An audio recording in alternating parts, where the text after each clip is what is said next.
தலையில கை வச்சா அப்பா அம்மா இறந்துருவாங்க. இப்படி கணத்துல வச்சா செத்த வீடு. நகம் கடிச்சா பிச்சைக்காரன் பிச்சைக்காரி. எப்ப பார்த்தாலும் தலையில அடிச்சு நெஞ்சில் அடிச்ச வீட்டுல இலவு வீட்டுல மாதிரி ஆயிரும். கால் ஆட்டக்கூடாது, அப்படியே ஆட்டிக்கிட்டே இருக்க கூடாது.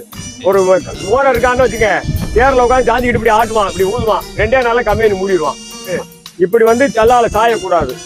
இப்படிதான் அடுத்தபட்சம் கால் ஆட்டக்கூடாது, இப்படி ஆடக்கூடாது. எப்பயுமே இப்படி ஆடுறாங்கல்ல அந்த வீடு, யானை அந்த மாதிரி ஆனை என்ன செய்யும், அப்படியே ஆடிக்கிட்டே இருக்கும். மண்ணள்ளி அப்படின்னு அள்ளி போட்டுக்கிறோம். அந்த மாதிரி தான் தலையில மண்ணள்ளி குடிக்கிறாங்க. அந்நிலை உருவாகக்கூடாது. அச்சச்சோ சொல்லக்கூடாது, தனியே சொல்லக்கூடாது, எழவே சொல்லக்கூடாது. காலையில இருந்தா கையை பார்க்கணும், உள்ளங்கைய.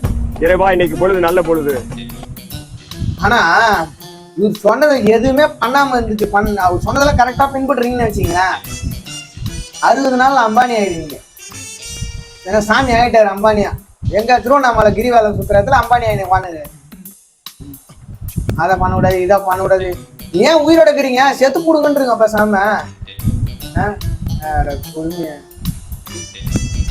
உயிரோட வச்சு இருக்கலாமா, இருக்க கூடாதா சொல்லுங்க சாமி. ஏன்னா தான் தள்ள மண்ணள்ளி போட்டுக்குதான் கால் ஆட்டினே இருந்தா.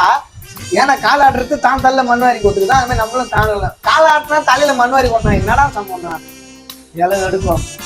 ஏதாவது ஒண்ணு முனிவர் மாதிரி வந்துட்டு ஏதாவது ஒண்ணு சொல்லிட்டா போதும், அதை உடனே தூக்கின்னு வந்துடுறது. ஐயோ முனிவர் சொல்லிட்டாரு அப்படின்னு. என்னத்த சொல்றதுன்னு தெரியலடா.